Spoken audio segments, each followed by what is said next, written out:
Welcome to Mad About Money. I'm Maddy Alexander-Grout, and this is the podcast where we talk all about money things and interesting money stories.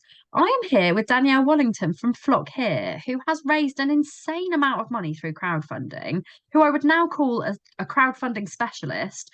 And I'm really excited to chat about all of her experiences within the crowdfunding journey because I feel like it's something that's really important for businesses who are trying to achieve a certain goal or a certain money target. So, Danielle, first of all, lovely to have you with us. Tell us a little bit about you and your business, first of all.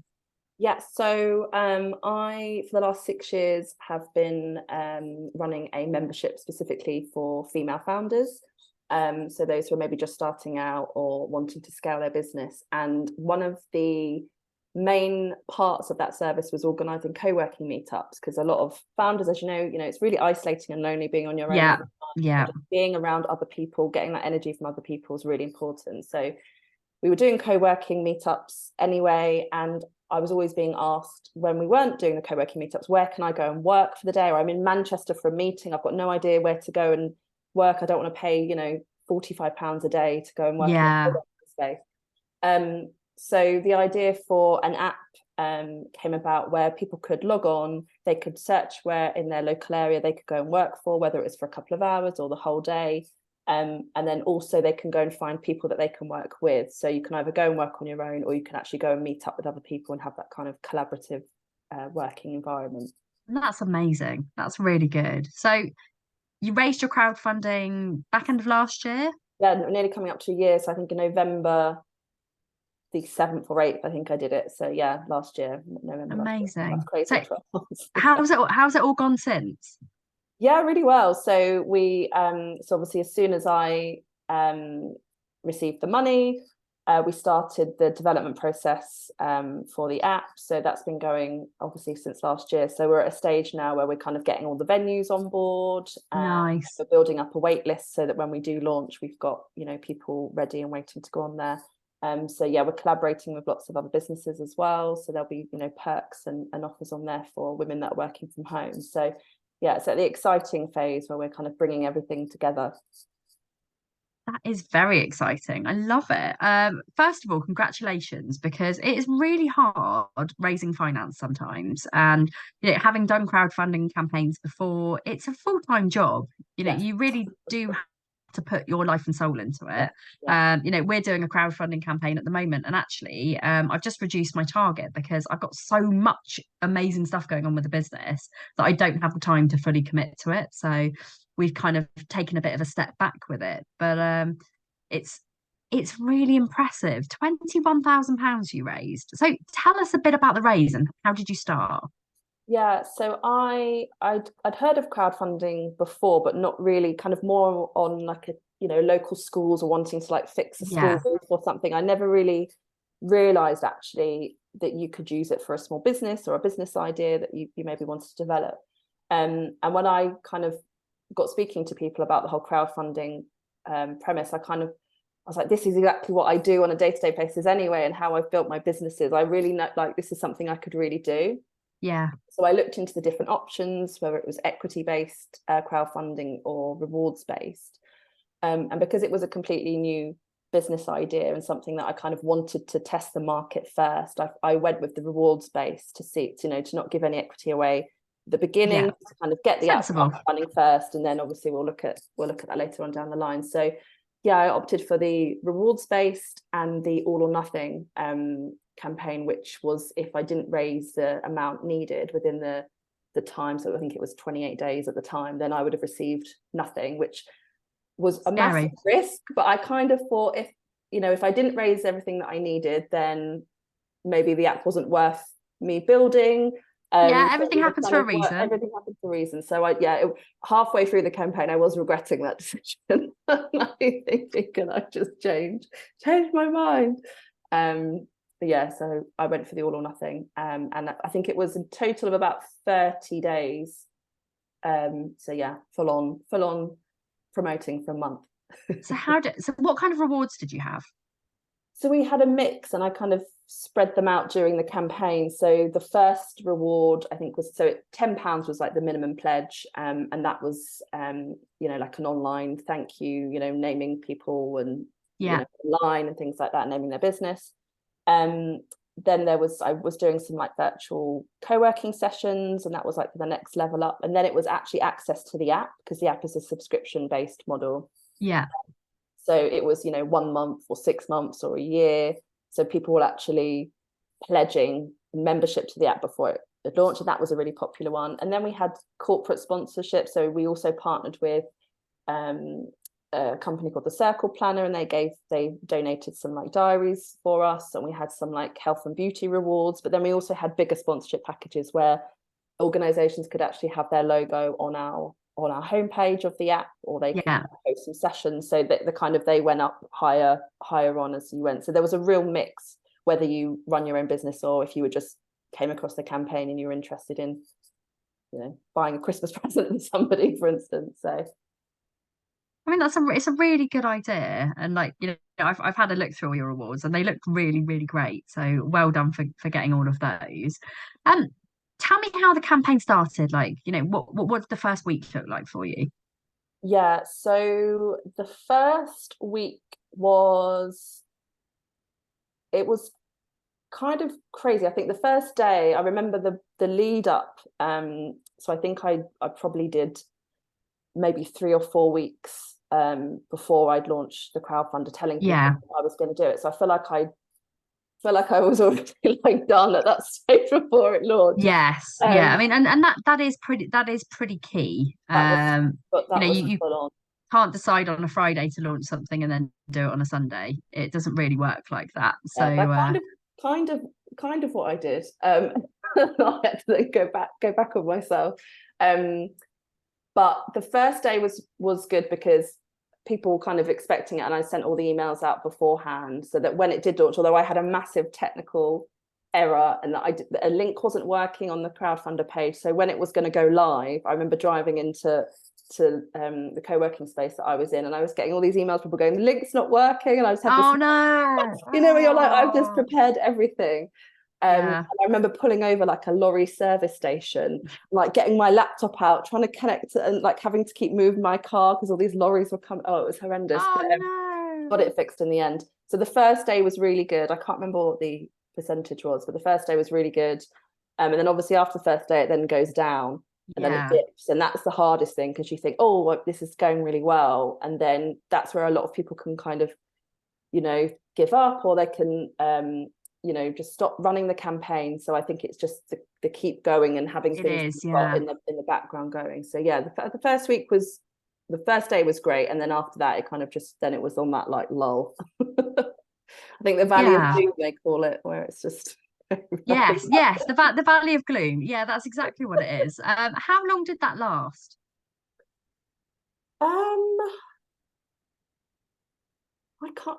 Do you know what? It was probably the middle, but so for me, it was the first day, or the first couple of days, I would say. Yeah. And then the last couple of days were the best.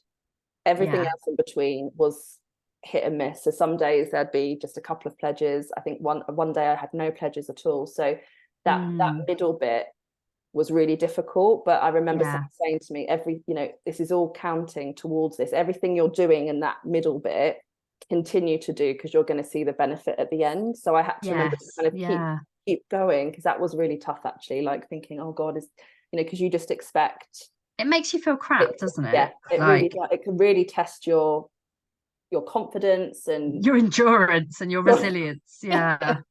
It is a mental challenge. And in terms of outreach, what sort of things did you do? So I contacted, first of all, kind of like my immediate network, so like friends and family and things like that, obviously I told about. And then within my local community, so I did lots of like local press, and I partnered with lots of like local influencers and got them to share it within. That's a good idea.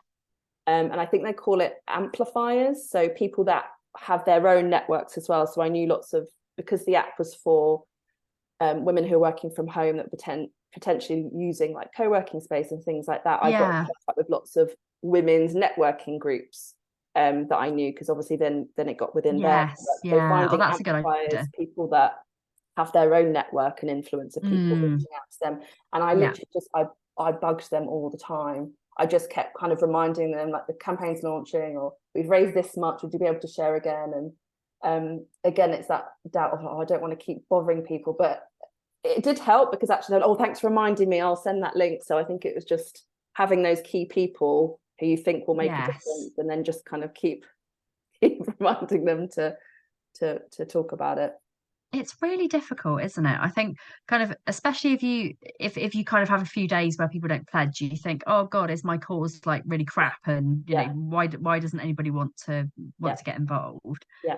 But it's not necessarily that. It's the fact that you've got to explain. I think a lot of people think, oh, crowdfunding, it's just people like, you know, trying to sort of get free stuff and get free money. But really what it is, and I think people need to think about it in a different way, it's selling your services in advance to get money to pay for something in advance of launching it, essentially. And that's the thing. A lot of people have like this stigma around the fact that actually, you know, they don't want to give their money away. It's not a charity. But they get something in return. Something back. Exactly. And there are crowdfunders where you donate and it's a charity, but for the rewards base, they're paying for a reward, or they're paying for service back. Yeah. Exactly. And you know, it's everything is such, you know, such different levels as well. You know, you can put whatever you want on there, but you know, people need to investigate and look and see what's on offer, because actually, think about it, if you like that person, you like what they're doing, you want to support them, it might well be that, you know, you could get a coaching session, or you could get you know, a mentoring. You get some really good offers actually for people that are crowdfunding, because they tend to, you know, we partnered with people who wouldn't usually have offered certain services, and they were doing like special one-off things just to help the campaign. I'm obviously very grateful for them to do that, but you will find things that you maybe wouldn't necessarily find from people, you know, this is just a kind of one-off special offer thing. Exactly.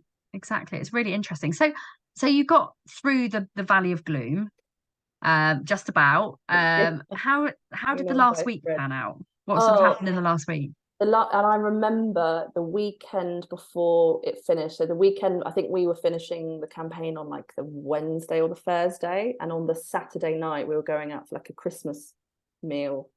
And I just remember thinking, okay, I need to think of like plan B now. Like if this might not work, because I had to raise, I think, about £8,000 in a few days. And I just remember being like, oh, the first time ever I was a little bit doubting myself, and like, oh God, what can I do? And like, how can I kind of save this? And then as we headed into the last few days, I think I just went for it, and I just you know, talked about how important it was that, you know, we reached the target, and what that would do for the app, and what that more importantly would do for the people that were pledging, and the kind of wider mission with what I was trying to create.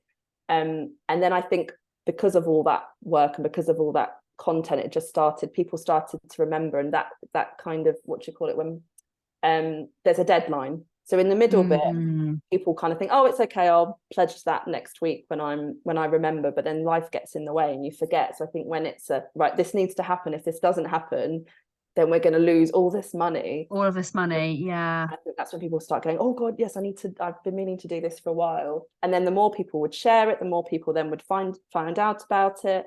So I think the last 2 days, the pledges just started coming in. I was still selling it, but I didn't have to do as much as I had been, because I think the work was kind of paying off. So it was touch and go at that last bit. It was quite scary actually. But I kind of knew as I woke up on that last day, like, this is gonna work out. This is gonna happen. So how did you feel when you hit that target? Did you cry? Do you know what? I don't think I did initially. I just felt really overwhelmed and a bit in shock actually. And it was really late, because I remember we'd finished at about 9 o'clock, and I was still working in this office that I was working from, and I just remember being so tired. I hadn't really eaten much all day, and my phone was just called, messages were just coming through from everybody. And I think that's what's brilliant about crowdfunding, is you're bringing people on the journey with you. Yes. So they really feel part of it, and there were so many people that felt really invested in it as much as I did, and they really wanted to reach it. So that was lovely, not feeling like, even though it was just me running it and doing all of the stuff, I felt like people were really behind me and backing me. So yeah, my phone was just pinging with all the messages, and I don't feel like I gave myself the chance to just sit down and go, oh, like, yeah, that was really amazing. I think it's only now, like a year on, I look back and think, actually, that was pretty good. Incredible. That was incredible. You know, I still look back at the one that I did in the pandemic, and I raised 9.5 grand. Yeah. And I keep thinking, oh my God, like I was really, really, really kind of like clear about why I was doing it. I was doing it because my business was going to die. Yeah. And people put their money where their mouth was, and it was so amazing. And I keep thinking back, thinking during the pandemic when nobody had any Yeah. money, I raised 9.5 grand on Yeah. rewards-based crowdfunding. That's Yeah. insane. It is. Really crazy. Yeah. And you know, it was so nice to see that many people getting behind me and kind of doing that. Isn't it? This time round has been harder, a lot harder. I think because the people who I'm supporting can't afford to pledge, and my community is all people who don't have any money because they're all struggling. Yeah. So it's those people that I need to help. So actually for me, my target has got to be like getting the corporate sponsors, the bigger, you know, the bigger sponsors, the business owners who, you know, actually want to join my community and kind of get involved. That's where I'm going with mine. But it has been a bit of a struggle, Yeah. mainly due to my time, because I'm in the middle of actually equity fundraising, which is like insane, and it's going mental. But you know, I wanted the everyday people to get involved, and I had loads of people when I told them I was fundraising saying, oh, I wish that we could invest because like we really love what you're doing. And I'm like, you could invest, but you know, the minimum investment's like 2 grand. So really you can't. Towards But the they, bigger you know, but opportunity. they're Yeah. all people who want to put in 50 quid or whatever. Because they get something back, and it's, you know, helping us to kind of, you know, push things further down the line. Yeah. You know, what would you say to really cynical people who think that you're crowdfunding to do something else, like go on holiday or like, you know, give yourself a great Christmas? Because you crowdfunded in the run up to Christmas as well, Yes. didn't you? I You had a know, lovely and holiday in Barbados. yeah, right. I mean, isn't that what Sometimes I'm everybody going away wants? for a few weeks. I'll come But back. they but you always get those cynical people who are like, oh yeah, she just wants a good Christmas, she wants to, you know, she wants to go and sit on an island for a few days, you know, when actually like we are really trying to change the world, and we're trying to make a difference to people. You know, what would you say about cynical people like that? Oh, I mean, to be honest, the work and the energy and the time and like the tears and everything that I put into that, a holiday wouldn't have even been worth that. Like, I know, right? it You definitely really needed one wouldn't. at the end. I think, like you said, you're really trying to change the world in your own way and trying to make a difference. And if you've got a real goal and purpose and mission with how, you know, what you want to do, I think you just don't listen to those people, and they're not going to be the people. They're going to be cynical about everything. Exactly. Yeah. I think you've just got to be really, and that's with crowdfunding, you suffer from self-doubt a lot. You've just got to be really focused and trust in yourself and have faith in yourself that, you know, that you can do this. And it's not an easy thing to do. So I think, you know, I'm sure there probably are people out there that don't, you know, run the most honest of campaigns, but I'm sure they don't do very well while they're doing it because they're not going to have that real purpose behind exactly. Yeah. And like, I mean, so somebody said something like that about my campaign, and I was like, you can just go and ask all of the people in my community that I'm constantly giving money to, that you know, that's where it's all going. So yeah, it's a lot of jealousy crazy as well with people, I think, as well. Everyone's got yeah, their own kind of stuff agenda. happening, and I think if there's that negativity, it's usually coming from somewhere that's maybe they're not happy about. So yeah, I just would ignore the haters.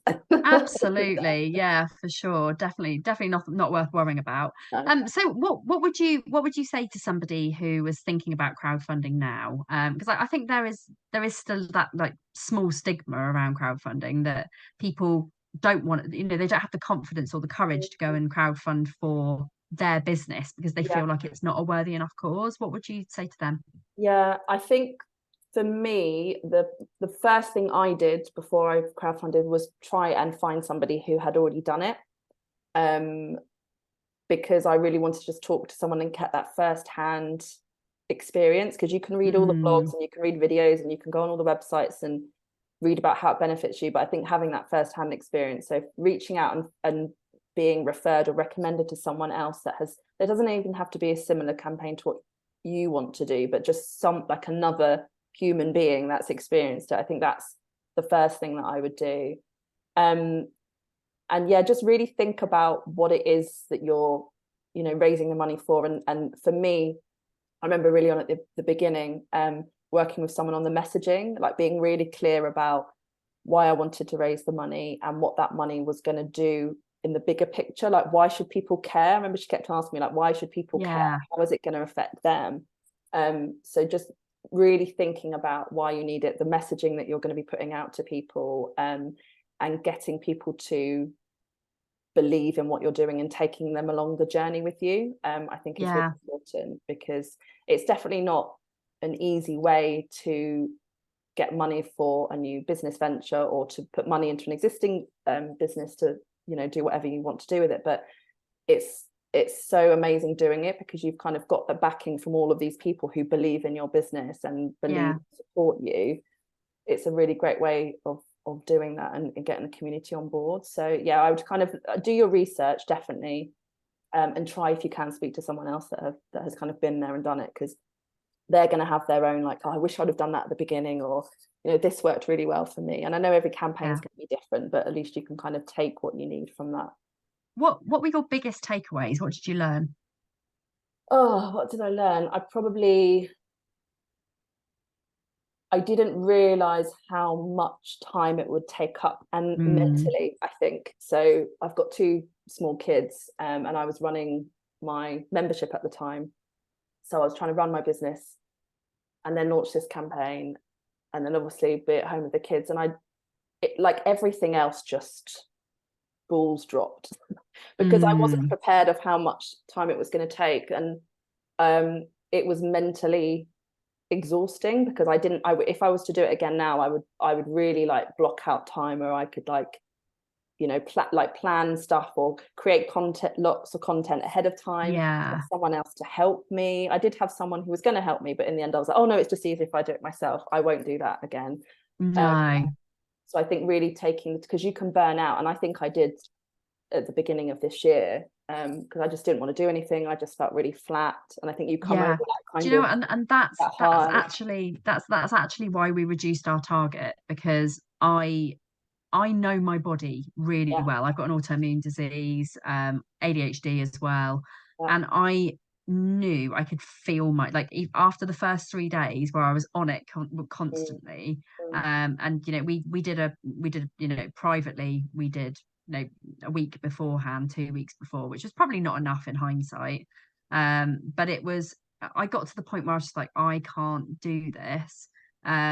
Yes, we still want the money, we still want to raise, we still want to be able to help our community, but I have to put myself first sometimes. And being aware of when you're burning out is so important. And I have got a business to run, so it's not, the whole reason why we wanted to crowdfund was so that we could give more money away to the community to help people who were struggling with cost of living. I'm still doing that with my own money at the moment anyway, so I can just carry on doing that. But it's lovely that people want to help, and it's great that people want to support, because it is a really worthy cause. I'm not paying to go on holiday myself. I'm not paying to have a flashy Christmas. In fact, I'll probably be having a less flashy Christmas so I can help other people. I'm doing volunteer work for my local community cafe at the moment, so there's probably going to be stuff that's going on there that I'll be helping out with. But it is very much about making sure that you're looking after yourself during that process. Because if you don't, there's only one of you. You can't run a business if you're screwed, basically. No, exactly. And as determined as you might be, which I was, that was the only thing that was keeping going, because my everything else just... It's adrenaline. But then did you feel really shit afterwards, as in like really run down and like...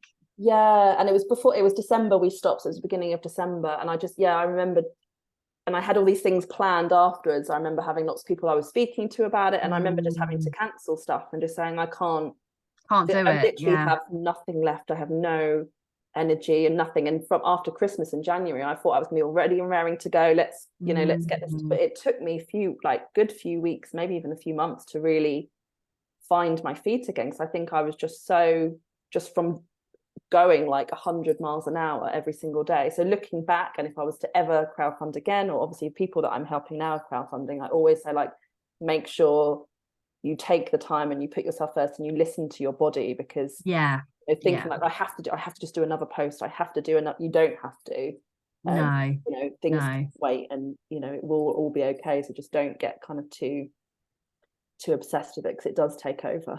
It does. Yeah, I completely agree with that. I mean, I'm really selling this, aren't I? Yeah, I mean, I actually remember saying I will never do it again, never. Like after the first one, and then like I did it again for the equity based, and actually, I mean, that was hard work because we had a really bad experience with an investor who was supposed to put money in at the beginning, completely ghosted us, like literally on day one. I had that. We thought that we were going live with 50 grand. We didn't go live with 50 grand, and it was really tough. Like I think that was the biggest drain on my mental health that I think I've maybe ever had. Yeah. And it caused so many problems down the line. So I think, just be really wary, and don't go into it.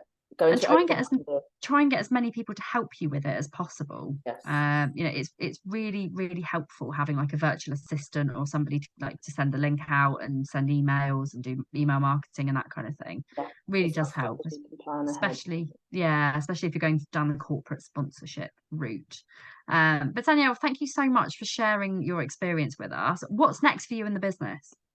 Yeah, so we're just working behind the scenes. Hopefully we'll launch in the new year. So we're just trying to get as many venues. We want it to be UK wide, so we're launching first in Hertfordshire. Amazing. Roll out across the UK. So yeah, just kind of getting busy building it all and building all the functions for people. So. How can people help you now?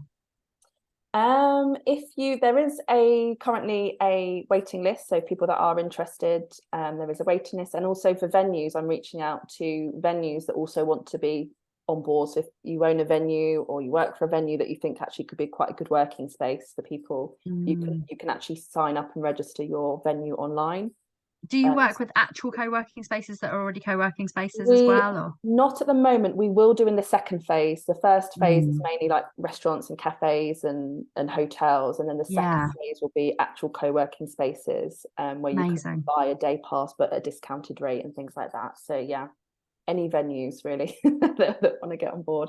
And sponsors, we're always working with and partnering with businesses that want to collaborate, that have got a similar target market to us. So amazing. Oh, well, good luck. Wish you the best of luck. I think it's going to be amazing. I'm really excited. I'm going to be signing up. I think I might have signed up already in the crowdfunding. I think I signed up for something anyway. You're on the list then already. I'm on the list. But it's all very exciting. Where can people find you? So I'm on Instagram, flockhere, and LinkedIn and Facebook. Amazing. Well, thank you so much for joining us today. If anyone's listening to this and they are listening on Spotify or Apple Music, you're in the wrong place. You need to be in the Mad About Money app. You can download it for free in the app stores. And you can also check out our crowdfunding in the app stores as well. We've still got another 20 days left. So please go and check out our rewards, see what we've got going on. There's lots of amazing things to choose from. In particular, we're looking for sponsors. So if anyone is interested in sponsoring and wants to help us to feed people who really need it in the cost of living crisis, then you know where to go. I'm Maddy Alexander-Grout. You can find me on LinkedIn. And we'll see you guys next time.